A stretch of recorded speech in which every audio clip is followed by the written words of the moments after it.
মালিক তুমি মানুষ বানাইছো, কে বানাইছে? জোরে কোন, কে আমারে মানুষ বানাইছে? যুবক আব্বুরা কে মানুষ বানাইলো? আপনা করে দেখি আপনাদের পায়ের জুতা মাথায় নিয়ে বলি, মাঝে মাঝে চিন্তা করি ও সেরাজি, তোর চাইতে শিক্ষিত, তোর চাইতে ভদ্র, তোর চাইতে স্বাস্থ্য ভালো, তোর চাইতে সুন্দর কত মানুষ হিন্দুর ঘরে আছে, মূর্তির সামনে সেজদা দেয়, কিন্তু তুই আমি আল্লাহর কুদরতি পায় সেজদা দেও, এইটা তোর যোগ্যতা না, এইটা আমি আল্লাহর খাস রহমতের বদৌলতে তোরে টাইনা নিয়ে আসছি। কি বলেন, ঠিক না বেটি? এ যুবক, এ ধনী, এ গরিব, এ আলেম ওলামারা সম্মানিত, আমার মা বোন মেয়েরা, যারা দূরে বসে আছেন, যদি বাবা তৌফিক হয়, হাত পায়ে কোনো সমস্যা না থাকে, আমার সাথে আপনাদের সাথে কোনো শত্রুতা নাই, বাবার মতো মুরব্বীদেরকে বাবার মতো শ্রদ্ধা করি, সমবয়সীদেরকে বন্ধুর মতো মনে করি, আলেম ওলামাদের পায়ের জুতা মাথায় রাখি, আপনাদের সাথে আসি। যেদিন ইসলাম কবুল করছি মুখে দাড়ি ওঠে নাই, এখন দাড়ি পাকা শুরু হয়ে গেছে, কোন দিন ঘন্টায় বাড়ি পড়বে আমিও জানি না, আপনিও জানেন না। মন্ডা দিয়া দেলডা দিয়া কয়েক মিনিট আল্লাহ নবীর কথা শোনেন। কে বানাইলো মানুষ? কে কে চিল্লাইয়ে বলেন কে? এ বাবা, আল্লাহ মানুষ বানাইছে। শুধু আল্লাহ মানুষ বানাই খুশি না, মানুষ বানাইছে বিশ্ব নবীজির উম্মত হিসেবে কবুল করেছে। শুধু নবীজির উম্মত হিসেবে কবুল করে না, আল্লাহ পবিত্র কোরআন শরীফ নামক সম্পদ দান করেছে, যা কমপ্লিট কোড অফ লাইফ, মোকাম্মেল নিজামে হায়াত, পরিপূর্ণ জীবন ব্যবস্থার নাম। আমার ব্যক্তিগত জীবন, আমার পারিবারিক জীবন, আমার সামাজিক জীবন, আমার রাজনৈতিক জীবন, আমার অর্থনৈতিক জীবন, আমার সিরাত, আমার সুরাত, আমার কামাই, আমার খরচ, আমার লেন, আমার দেন, আমার বসে থাকা, আমার মরে যাওয়া, আমি নখটা কেমনে কাটবো, টয়লেটে কেমনে ঢুকবো, মসজিদে কেমনে ঢুকবো, মসজিদ থেকে কেমনে বের হব, টয়লেটে কোন পাও দিয়ে ঢুকবো, কোন পাও দিয়ে বের হব, দাড়িটা কেমনে রাখবো, মোষটা কেমনে কাটবো, দাওয়াত কেমনে দেব, নামাজ কেমনে পড়বো, রোজা কেমনে রাখবো, হজ কেমনে করব, রাজনীতি কেমনে করব, এই সকল কেমনের উত্তর দেওয়া গ্রন্থের নাম হইল আল কোরআন। জোরে জোরে বলেন আলহামদুলিল্লাহ। নাম কি? এর নাম কি? জোরে বলেন। বন্ধু, এই কোরআন আমার জীবন। কান মুখ বুকের মধ্যে হাত দিয়া কান, বুকে হাত দেন, সবাই বুকে হাত দেন। কোরআন আমার কথা বলছি, কোন পিসাবের কথা বলছি, কোন নেতা নেত্রীর কথা বলছি? বুকটা হাত দিয়া কন, কোরআন আমার জীবন। হযরত আহমদ ইবনে হাম্বল রাহমাতুল্লাহ আলাইহির নাম আপনারা শুনছেন। আল্লাহ আহমদ ইবনে হাম্বল রাহমাতুল্লাহ আলাইহি রাষ্ট্র শক্তি তাকে ফোর্স ক্রিয়েট করছে, জোরপূর্বক বলছে, এ আহমদ ইবনে হাম্বল, এই কোরআন পরিবর্তনযোগ্য, তোমার মুখ দিয়ে বলতে হবে। আহমদ ইবনে হাম্বল রহমাতুল্লাহ আলাইহি বলছে, জীবনটা চলে যাবে তবু কোরআন কোনোদিন পরিবর্তনযোগ্য হয় না, কোরআন পরিবর্তন করার কোনো ক্ষমতা নাই। রাষ্ট্র শক্তির গায়ে আগুন লেগে গেছে, রাষ্ট্রশক্তি ডাক দিয়ে বলছে, আহমদ ইবনে হাম্বল জেলে যাইতে হবে। কয় যাব। এ মুসলিম নেভার ব্রেক হিজ ওয়ার্ড। একজন মুসলমান তার ওয়াদার খেলাপ করে না। কোরআন রক্ষা করার জন্য জীবন দিতে হইলে জীবন দিতে প্রস্তুত থাকতে হইবে। কি বলেন, ঠিক না বেঠি? কোরআনের রক্ষা করার জন্য যদি জীবন দিতে হয়, মরা লাগে, মরতে রাজি আছেন কিনা? জোরে কন, কারা রাজি? আল্লাহু আকবার। কারা রাজি? জোরে কন আল্লাহুম্মা আমিন। আমার ভাইরা, আমার বন্ধুরা, বড় ভালো লাগতেছে। লোক কম আর বেশিতে আমার দরকার নাই। এই ফাঁকে একটা কথা বলতে চাই, মুরব্বীরা বসাই থাকবেন। যে কয়জন জোয়ান আছেন, আমি আপনাদের কাছে জিজ্ঞাসা করি, যদি তো আবু সাইদের মতো কোরআনের জন্য বুক পাইতে দিতে হয়, আপনারা কারা রাজি? একটু দাঁড়াইয়ে দেখান যে হুজুর ইনশাআল্লাহ রাজি আছি। দাঁড়াইয়ে দেখান। আল্লাহ তুমি কবুল করো, আল্লাহ তুমি কবুল করো। জোরে বলেন আল্লাহুম্মা আমিন। আল্লাহ তুমি কবুল করো। অনেক জোয়ান ও বুড়ার সাথে জোয়ানেরাদের সাথে বুড়ারাও দাঁড়াই গেছে। আলহামদুলিল্লাহ বইলে বইসা পড়েন, আল্লাহ তুমি কবুল করো। মনে হয় জানি মাঠটার উপর আল্লাহর রহমতের বৃষ্টি নেমে গেছে। জোরে কোন আলহামদুলিল্লাহ। খুশি না বেজার? আহমদ ইবনে হাম্বল ডাক দিয়া বলে, কোরআন পরিবর্তনযোগ্য নাম। বরং তো কোরআনকে যে পরিবর্তনযোগ্য বলবে সে কাফের, মুনাফিক, বেঈমান, জাহান্নামী। আল্লাহু আকবার। শোনার সঙ্গে সঙ্গে রাষ্ট্রের গায়ে, রাষ্ট্র পর্যন্ত যে যখন ক্ষমতায় থাকে সে তখন রাষ্ট্রের কর্ণধার। রাষ্ট্রের গায়ে আগুন লেগে গেছে। আহমদ ইবনে হাম্বলকে জেলখানায় ঢুকাইয়ে দিছে। জেলে ঢুকায় না আলেম ওলামাদেরে? ঢুকাইছে না ঢুকায় না? জোরে বলেন। রাষ্ট্রের গায়ে আগুন লাগিয়ে গেছে, জেলখানায় ঢুকাইছে। জেলখানায় ঢুকাইবার পরে আহমদ ইবনে হাম্বলের শরীরের উপরে 10টা করিয়া দৈনিক বেত্রাঘাত করা হইতো। ঘোড়ারে যে চাবুক দিয়া পিটায়, এই চাবুক দিয়া 10টা করিয়া মাথার উপর, পিঠের উপর, হাতের উপর, শরীরের মধ্যে দড়ির মতো দাগ হয়ে গেছে। কিন্তু বাবাজি, বন্ধু, ভাইরা, শোনো, আহমদ ইবনে হাম্বল রহমাতুল্লাহ আলাইহি শরীর দিয়া রক্ত পড়ছে, মাথা ফাইটে রক্ত পড়ছে, কিন্তু যত মানুষ তাকে দেখছে দুই চোখ দিয়ে কোনোদিন 2 ফোঁটা পানি বের হয় নাই। রাষ্ট্রশক্তি রাষ্ট্রের পক্ষ থেকে গোপনে এসে আহমদ ইবনে হাম্বলের কাছে বলে, তোমার দিলের মধ্যে যা আছে তাই থাকুক, তাতে আমাদের দুঃখ নাই, শুধু মুখ দিয়া বলো, শুধু মুখ দিয়া বলো। কি দিয়া? অন্তরে তোমার আছে কোরআন পরিবর্তন করা যায় না, কিন্তু অন্তত মুখটা দিয়ে একটু বইলে দাও। আমার দিকসান একটু মুখটা দিয়ে শুধু বলো, তুমি রাষ্ট্রের কাছে বলো যে না, কোরআন পরিবর্তনযোগ্য, অন্তরে পরিবর্তনযোগ্য না, কিন্তু মুখ দিয়া বলো। আহমদ ইবনে হাম্বল বলে, এই ঠোঁট যতদিন নড়বে, আল্লাহু আকবার, জোরে বলেন, এই ঠোঁট যতক্ষণ পর্যন্ত নড়বে কোরআন পরিবর্তনযোগ্য না। বলার সঙ্গে সঙ্গে রাষ্ট্রপক্ষ ডাক দিয়ে বলল, আহমদ ইবনে হাম্বলকে সোজা করা অত সহজ নয়, সুতরাং একটা কাজ করব, আগামীকাল থেকে আহমদ ইবনে হাম্বলের লুঙ্গি খুললে তারপরে ল্যাংটা করিয়া পিটাবো। কি নির্যাতন বুক করছে আলেম ওলামারা! আল্লাহু আকবার। নির্দিষ্ট তারিখে আহমদ ইবনে হাম্বলকে দাঁড়া করাইছে। লোকেরা সব চতুর্দিক থেকে দাঁড়ায় গেছে। হায় রে হায়, যুগ শ্রেষ্ঠ মুফতি মুহাদ্দিস ফকিহ আহমদ ইবনে হাম্বল ইমাম, তারে উলঙ্গ করিয়ে বেত মারবে, ও কি বরদাস্ত করা যায় নাকি? আহমদ ইবনে হাম্বল রহমাতুল্লাহ আলাইহি, বাবারা, বন্ধুরা, ভাইরা, আমরা মানুষ না। আমার কথা আমি বলি, আমি মানুষ না, মানুষ হইতে পারি না। ইউহফালাতুন নাস হইছি, মানুষের ঠোঙ্গা হইছি। মানুষ যারা তারা কামিয়াব, আমার মতো মানুষ না কামিয়াব। কি বলেন, ঠিক নেবে ঠিক? আহমদ ইবনে হাম্বল যেদিন উলঙ্গ করার জন্য রাষ্ট্রপক্ষ চতুর্দিক থেকে ব্যারিকেড সৃষ্টি করছে, তার লঙ্গিটাই না খুইলা ফালাইয়া ঘোড়ার চাবুক দিয়ে আহমদ ইবনে হাম্বলের পাছার উপর বাড়ি মারবে, সেই দিন আহমদ ইবনে হাম্বল রহমাতুল্লাহ আলাইহি আসমানের দিকে চাইয়া 2 ফোঁটা চোখের পানি ছাড়িয়া দিছে। এতদিন দৈনিক 10টা করিয়া বেত্রাঘাত করা হয়েছে, তাও ঘোড়ার চাবুক দিয়া। আল্লাহর কসম, একদিন তার চোখ থেকে পানি পড়ে নাই। কিন্তু আজকের এখন পর্যন্ত চাবুক মারে নাই, শুধু লুঙ্গি খুলবে বলছে, দাঁড়াইছে। এই মুহূর্তে তার চোখ দিয়ে পানি পড়তেছে। আহমদ ইবনে হাম্বলের ঠোঁট নড়তেছে আকাশের দিকে তাকাইয়া। আর এক বন্ধু কাছে ছিল, ছাত্র জীবনে একসাথে লেখাপড়া করছে, ওই বন্ধু সব দেখতেছে। এমন সময় আহমদ ইবনে হাম্বলের রাষ্ট্রপক্ষ আইসা লুঙ্গি যখন টান দিয়া খুইলা ফালাইছে, লুঙ্গি খুইলা ঠিকই ফালাইছে, কিন্তু লুঙ্গি পরিয়া যায় না। লুঙ্গির গিট খোলা, কিন্তু লুঙ্গি জায়গার মতো আছে। লুঙ্গি খুইলা ফালাইছে। আহমদ ইবনে হাম্বলের হাতে তো হ্যান্ডকাপ, শিকল লাগানো, পিছনের দিকে হাত দিয়ে ওনার লুঙ্গি ধরার ক্ষমতা নাই, কিন্তু লুঙ্গির গিট খুইলা দিছে, লুঙ্গি নিচে পড়ে না। এরপরে যখন বন্ধুরা এই সমস্ত নির্যাতন নিপীড়ন হয়ে গেছে, তখন ওনার বন্ধু জিজ্ঞেস করে, বুঝলাম না হাম্বল, আহমদ ইবনে হাম্বল, দৈনিক 10টা করিয়া ঘোড়ার চাবুক দিয়ে তোমার পিঠের উপর, মাথার উপর সিটসিট করিয়া রক্ত পড়তো, ও আহমদ ইবনে হাম্বল, এক ফোঁটা চোখের পানি পড়ে নাই। কিন্তু আহমদ ইবনে হাম্বল গো, যেদিন তোমার লুঙ্গি খুইলা ফেলাইছে, সেদিন তুমি আকাশের দিকে তাকাইছো, তোমার চোখ থেকে টপ টপ করিয়া পানি পড়ছে, ব্যাপারটা কি?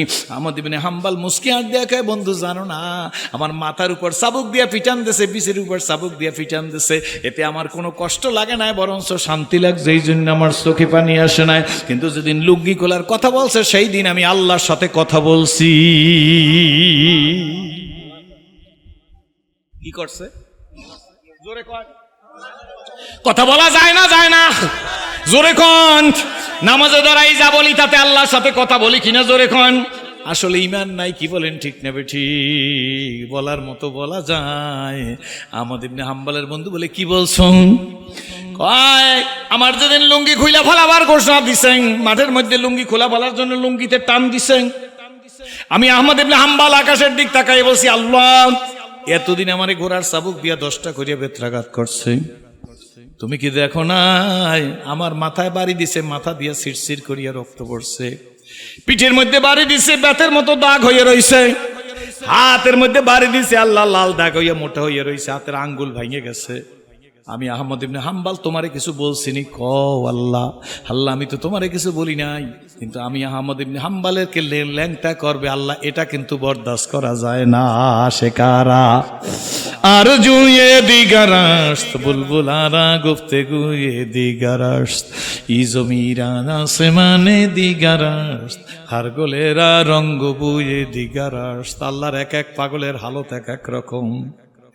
রশিদা হযরত ইমামে আবু হানিফা রাহমাতুল্লাহ আলাইহি হযরত বেলালের বরাত দিয়া বেলালের মাধ্যমে শুনছে, হযরত বেলাল রাদিয়াল্লাহু তাআলা বর্ণনায় শুনছে আল্লাহর নবী কাবা ঘরের মধ্যে ঢুইকা 2 রাকাত নামাজ পড়ছে।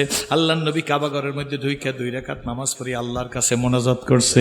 ইমামে আযম আবু হানিফা রাহমাতুল্লাহ আলাইহি শখ হইছে, আল্লাহ আমার নবী কাবা ঘরের মধ্যে ঢুইকা 2 রাকাত নামাজ পড়ছে, আল্লাহ আমি ইমাম আমারও মন চায়, আমি আবু হানিফারও মন চায়, আল্লাহ তোমার ঘরের মধ্যে ঢুইকা 2 রাকাত নামাজ পড়বো। আল্লাহ সুযোগ করে দিস। জোরে কোন আলহামদুলিল্লাহ। ইমামে আজম আবু হানিফা রাহমাতুল্লাহ আলাইহি যারে নিয়ে আজকে লাগছে মানুষ, ইমামে আজম আবু হানিফার বিরুদ্ধে কথা বলে, তাইলে সে রাজি আবুল কাসেম সাহেব, আপনি আব্দুল্লাহ আব্দুল রহিম সরমনাই সরসিনা ফুরফুরা জোনপুর সাইদি সাহেবের বিরুদ্ধে কথা বলবে, এমন লোক লাগবে, এতে অস্বাভাবিক কিছু না, কি বলেন ঠিক নেবে ঠিক? ইমামে আজম আবু হানিফা রাহমাতুল্লাহ আলাইহি আল্লাহ তকদির নসিব করছে, ইমামে আজম আবু হানিফা রাহমাতুল্লাহ আলাইহি কাবা ঘরের মধ্যে ঢুকছে, কাবা ঘরের মধ্যে ঢুইকা 2 রাকাত নামাজের নিয়াত করিয়া তাকবীরে তাহরিমা বানছে। তাকবীরে তাহরিমা কিন্তু হাত বাঁধার নাম না, তাকবীরে তাহরিমা মুখে আল্লাহু আকবার বলার না। তারাবির নামাজে 2 রাকাত করে 20 রাকাত নামাজ পড়ছেন। অনেক মানুষের কাছে আমি জিজ্ঞেস করছি, হাফেজ সাহেব হুজুর আল্লাহু আকবার বলে তাকবীরে তাহরিমা বলছে, আপনি বলছেন কি? হুজুর কি বলবো, এমনিই তো হাত বাঁধে নামাজ পড়ছি ঠিকঠাক মতো আপনাকে লাগে। আমি বলে আপনার তো নামাজই হয় না, তাকবীরে তাহরিমা কি? জোরে কোন, আরো জোরে। এই কজন মানুষ মুখ দিয়ে বললে এত স্লো আওয়াজ হওয়ার কথা না। হুজুর কি কন? তাকবীরে তাহরিমা আপনি হাত বাঁধছেন, মুখে আল্লাহু আকবার বলছেন নি, জোরে কোন। ওই হুজুরে বলছে 5টা কথা, কি বলেন মনে আসেনি? নামাজের আগে আপনারা চাই রয়েছেন ঘর কি মুরগি ডাইল কি বরাবর। আবুল কাসেম মাওলানা কথা বলে শুনতে হইবে এমন কোনো দরকার আসেনি। ডান দিকের সালামটা কোন জায়গায়, ঘাটটা কিরকম রাখবেন, বাম দিকের সালামটা কোন জায়গায় ফিরাইবেন। বেড়ায় কইছে নিজের ভাত খাই আপনাদের পয়সা হয় না, একবার যদি শিক্ষা করিয়া নিতেন জীবন ভরে কোনোদিনই ভুলতেন না। আজীবন নামাজের মধ্যে দাঁড়াইয়া খাম্বা গুনছি, কথা কন ঠিক নেবে ঠিক, জোরে কন। এখনো কত জায়গায় নামাজের মধ্যে যাই, কত বুজুর্গণের দিন না বদুরগণের দিন তা আমি জানি না, এইরকম তাকবীরে তাহরিমা হাত বাঁধা এইরকম চাই, ডান দিক চাই বাম দিক চাই। কি নামাজটা পড়লা মুসলমানের ঘরে হইছ, এই যে নামাজের দরদ নাই, নামাজের ব্যথা নাই, কি বলেন ঠিক নেবে ঠিক? পেড়ায় নিজের ভাত খাইয়ে মুহাদ্দিস মুফতি ঘর কি মুরগি ডাইল কি বরাবর, ঘরে যদি মুরগির গোস্ত খায় ডাইলের মতো সালন, কি বলেন ঠিক নেবে ঠিক? বরিশাল যাই অযোধ্যার হোটেলে খাইলে বোঝা যায় যে 1 প্লেট মুরগির গোস্তের দাম কত, কি বলেন ঠিক নেবে ঠিক? নামাজ দাঁড়াইলে চোখটা কোন জায়গায় থাকবে, রুকুতে গেলে চোখটা কোন জায়গায় থাকবে, বসা অবস্থায় চোখটা কোন জায়গায় থাকবে, ডান দিকে সালামটা কেমনে ফিরাইবেন, বাম দিকে সালামটা কেমনে ফিরাইবেন। 80 বছর বয়স হয়েছে এখন পর্যন্ত শিখতে পারেন নাই, জমির দলিল নষ্ট হয় নাই, বরং লেখাপড়া কিছু জানেন না। রাজাপুর যাইয়ে উকিলের বাড়ি যেয়ে কন আমার জমি তো ঠিক থাকবে, ফুবু আম্মার জমিটাও ডিক্লারেশন শুট করতে চাই। আমরা এই জায়গায় এই দেশে নাই, আমাদের আছে জোরে খান। ফুবু আমার ডাক দিয়া রুটি পিঠা খাওয়াইয়া, শোল মাছের ঝোল, রাজহাঁস খাওয়াইয়া, পান খাওয়াইয়া, বড় বড় মিষ্টি খাওয়াইয়া ফুবু আম্মারে কয়, ফুবু আম্মা এই জায়গায় একটা সিগনেচার করেন, কি বলেন ঠিক নেবে ঠিক? ফুবু আম্মাই হক আমার সিগনেচার করছে। এমন বুজুর্গ হইছে ভাইজান, ফুবু আম্মার জমিটুক রেজিস্ট্রি করিয়ে লইয়ে গেছে। এই বেটা যদি 49 বার হাজ করেন ভাইজান মনে রাইখা দিয়েন, ওয়ারিশ ঠকাইছেন বান্দার হক, আল্লাহর হক। 80 বছরে নামাজ পড়ে নাই, খোদার কসম করি আলেমের সামনে বইলা যায়, সামনেও বসা আছেন। 80 বছর বয়সে তওবা করছেন, আল্লাহ আর নামাজ ছাড়বো না। আল্লাহ কয় পিছেরটা আমি দেখিনি, আমি সামনেরটা দেখি, তোর জীবনে সব মাপ। কিন্তু ফুবু আম্মার জমি যে ঠকাইছে এইটা দিয়ে তারপরে জান্নাতে যাই, এইখানে আমি আল্লাহ হাত দিতে পারি কিন্তু দেব না। ঠিক না বেটি? জোরে কন ঠিক না বেটি? জোরে কন। অনেক কয় বেটা আল্লাহর লাগে বুঝবো, আপনি তো বান্দার লাগেই পারেন না, আল্লাহর লাগে আবার বুঝবেন কি? অনেকে রাগ হয়ে কিন্তু বলে হয় বেটা এটা আল্লাহর লাগে বুঝলাম, কথা কইেন না, কথা মনে আসেনি? ইমামে আজম আবু হানিফা রাহমাতুল্লাহ আলাইহি কাবা ঘরের মধ্যে ঢুকছে। কাবা ঘর তো চিনেন, ওই কাবার অংশ হাতিমো কাবার অংশ, ওই 6 হাত জায়গা, এই 6000 জায়গাও হাতিম, এখানে দাঁড়াই যদি কেউ নামাজ পড়ে, যারা হজে গেছেন আপনিও তাইলে কাবাঘরের মধ্যেই নামাজ পড়ছেন। ইমামে আজম আবু হানিফা রাহমাতুল্লাহ আলাইহি কাবাঘরের মধ্যে 2 রাকাত নামাজের নিয়াত করিয়া প্রথম রাকাতে 15 পারা কোরআন শরীফ, দ্বিতীয় রাকাতে বাকি 15 পারা পড়িয়া আসসালামু আলাইকুম বলিয়া নামাজ শেষ করছে। 2 রাকাতে কয় পারা? আমাকে দেশে তো ইমাম সাহেব একটু লম্বা সূরা আল হাফিজ দিয়া মুসল্লি আমরা কাঠাইলেন, আমাকে নলসিডি আছে, কি বলেন ঠিক নেবে ঠিক? জোরে কন ঠিক নেবে ঠিক? আছে না নাই? জোরে কন। 2 রাকাত নামাজের সালাম ফিরায় ইমামে আজম রাহমাতুল্লাহ আলাইহি লম্বা দোয়া শুরু করে নাই। আমি পুঁজিকে বইয়া কথা বলি না ভাইজান, লেখাপড়া করিয়া তারপরে কথা বলি, পরের ওয়াজ শুনি, আমি ওয়াজ করি না। আল্লাহর রহমতের উপর ভরসা করিয়া ইমামে আজম আবু হানিফা রাহমাতুল্লাহ আল্লাহর কাছে চিৎকার মারিয়া বলা শুরু করছে, আল্লাহুম্মা গফিরলি। জোরে কোন সুবহানাল্লাহ। অর্থ কি? আল্লাহ কি কয় জানেন না? আল্লাহ তুমি আমারে মাফ করিয়ে দাও। অর্থ কি? কথা কয় না? একটু মুখ খোলেন, অসুবিধা কি?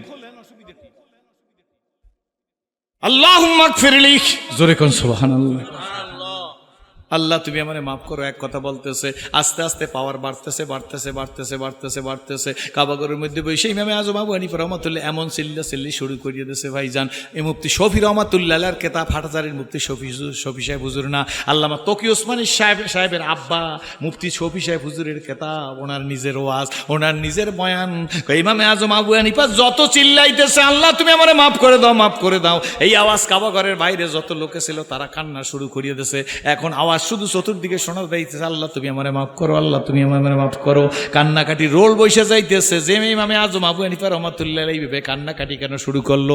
বাহিরের লোকেরা একই কথা বলতেছে। কতক্ষণ পরে আসমান থেকে আওয়াজ আসছে, হে ইমামে আজম আবু হানিফা তুমি কান্না বন্ধ করো, আমি আল্লাহ তোমারে মাফ করিয়া দিলাম। খোদার করুণা বলিয়া শতত ছুটিছো আশার পিছু, জানিও তোমার তকদির সারা পাবে না কবে কিছু। মানুষ মৃত্যুর সময় বলবে কে আসো কোথায় হেরিয়ে হেতায় আজিকের মম শেষ দিন। জীবন প্রদীপ নিভু নিভু প্রায় হইয়া এসেছে কিন।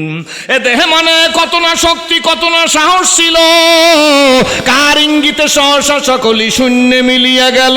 ওয়াজ মাহফিলের আয়োজন করছে, সব ঠিক আছে, 1.5 মাস আগে সাদা উঠান শুরু করছে। মাহফিলের দিন বিকালবেলাও কোনো খবর নাই। আসরের নামাজের পরে একজন ওসি, 2জন কনস্টেবল, একজন এসআই আইসা কয় প্যান্ডেল খোলো, মাইক খোলো, লাইট খোলো, 20 মিনিটের মধ্যে সব প্যান্ডেল ভাঙ্গিয়া ফেলাবা, মাহফিল হবে না। হয় নাই? মনে আমনা গো ধরে নাই মাহফিল দাইবা কত বড় ধরবেই বাকি। আর গ্রামের মধ্যে আসতেও তো পুলিশের কষ্ট, কি বলেন ঠিক নেবে ঠিক? রাগ হইয়েন না ভাইজান, সেই জন্য তো ওসি সাহেব আপনি জুলুম করছেন, সেই জুলুমের ফল আপনারে ভোগই করতে হবে, কি বলেন ঠিক নেবে ঠিক? সেই দিন কোনো সব পুলিশ খারাপ না, কোন পুলিশ কনস্টেবল এসপির চাইতে বেশি পাওয়ার দেখাইছে, কি বলেন ঠিক নেবে ঠিক?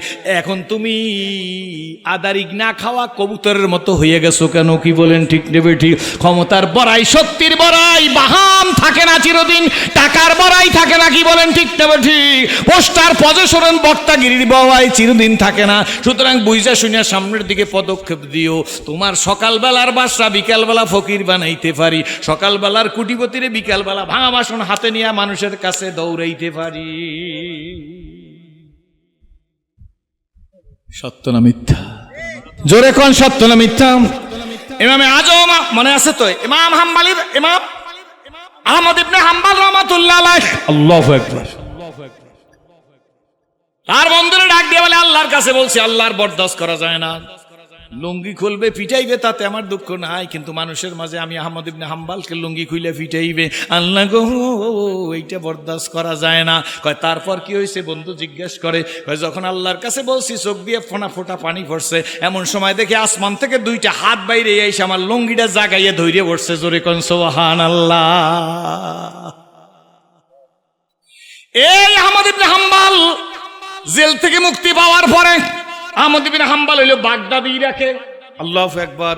তার ওস্তাদ ইমাম শাফি রাহমাতুল্লাহ আলাইহি হইল মিশরে। সুবহানাল্লাহ। মিশর থেকে ইমাম আহমদ ইবনে হাম্বল রাহমাতুল্লাহ আলাইহি স্বপ্নে দেখে, আহমদ ইবনে হাম্বল রাহমাতুল্লাহ নবীজির স্বপ্নে দেখে। আগেই বলছি যে নবীজিরে দেখছে সে নবীজিরই দেখছে, মান রানী ফাকাত রানী, কি বলেন ঠিক না বেটি?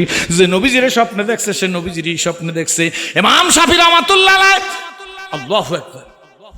কষ্ট হইবে আপনাদের? ইমাম শাফি রাহমাতুল্লাহ আল্লাহ নবীর স্বপ্ন দেখেন। আল্লাহ নবী ডাক দিয়া কয়, ইমাম শাফি, আমি নবীর পক্ষ থেকে তুমি আহমদ ইবনে হাম্বলের সালাম জানাও। কে কয়? মনোযোগ আছে আপনাদের?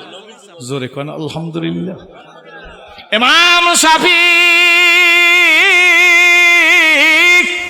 আমি নবীজির সালাম দাও আহমদ ইবনে হাম্বলকে, আর আহমদ ইবনে হাম্বলকে বলো আহমদ ইবনে হাম্বলের জান্নাতের জামিন আমি মুহাম্মদুর রাসূলুল্লাহ সাল্লাল্লাহু আলাইহি ওয়াসাল্লাম। ইমাম আহমদ ইবনে হাম্বলের এই কথা নবীজি স্বপ্নে দেখাই চলে গেছে।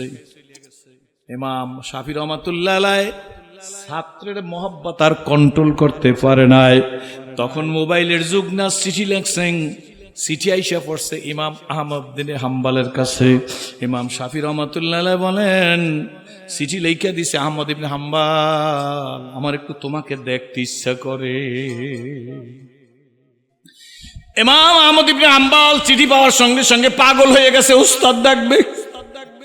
ভাই আজকাল তো বাপের সাথেও ছেলের মহব্বত নাই, ওস্তাদের সাথে ছাত্রের মহব্বত তো দূরের কথা। ঠিক নেবে ঠিক জোরে কোন। ইমাম আহমদ ইবনে হাম্বল পাগলের মতো হয়ে গেছে, সুইটে গেছে।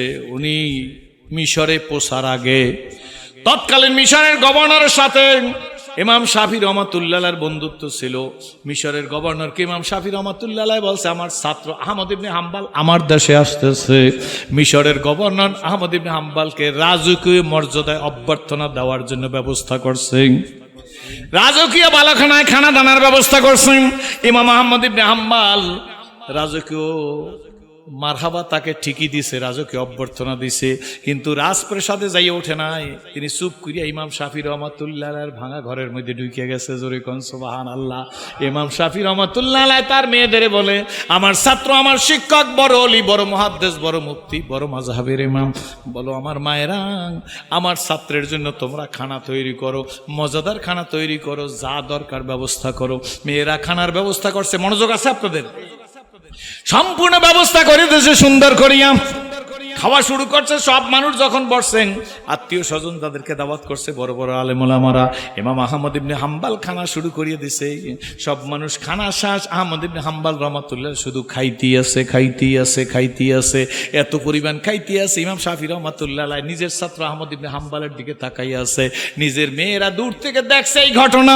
খাওয়া দাওয়া যখন শেষ হয়ে গেছে, বাপেরে ডাক দিয়া কয়, ইমাম শাফি রহমাতুল্লাহকে ডাক দিয়া কয়, আব্বা আপনি বলছেন বড় মুহাদ্দিস, বড় মুফতি, বড় বড় শাইখুল হাদিস, আব্বা ভালো আলেম, বড় আলেম, বুজুর্গণের দিনে ডাকি, এত পরিমাণ খায় নাকি? ইমাম শাফি রহমাতুল্লাহ বলে, মাগো তোমরা মন্তব্য করিও না। এক হইল আমার ছাত্র, দ্বিতীয় হইল আমার মেহমান। আমিও দেখছি বেশি খাইছে, অসম্ভব খাইছে। ব্যাপার কি? ইমাম আহমদ ইবনে হাম্বল তো এইরকম খাওয়ার লোক না। অপেক্ষা করো দেখি কি হয়। রাত্র আসতেছে, রাত্রবেলার যৎকিঞ্চিত খানা খাইছে।